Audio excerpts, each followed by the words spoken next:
అమ్మ సహకరిస్తలేదు, మా అబ్బా సహకరిస్తలేదు, మా తాత సహకరిస్తున్నాడు, వాడు సహకరిస్తున్నాడు, ఈడు సహకరిస్తున్నాడు, నాకు బాగా డిస్టర్బెన్స్ వస్తుంది. యోనాను చూసుకో, మనకంటే ఘోరమైన పరిస్థితి యోనాది. ఆ లోపల తిమింగల కడుపులో ఏముంటాయి? అన్నీ నానాకమైన ఉంటాయి. మన ఆత్మీయతలో మన చుట్టూ నానాకమైన ప్రజలు ఉంటారు. నిన్ను ఇబ్బంది పెట్టే ప్రజలు ఉంటారు, నీకు శోధన ఇచ్చే ప్రజలు ఉంటారు, నిన్ను ఇరుకుని పెట్టే ప్రజలు ఉంటారు, నీ మీద ఉంచే ప్రజలు ఉంటారు, నువ్వు చెప్తే వినని ప్రజలు ఉంటారు. పౌలు ఏమంటారు తెలుసా?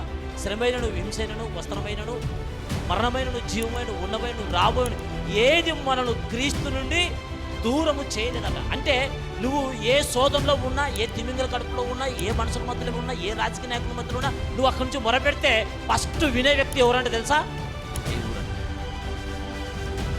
అందుకే దావీదు గాఢాంధకార లోయలో సంచరించిన కూడా నీ నాకు తోడుగా ఉన్నది అంటారు.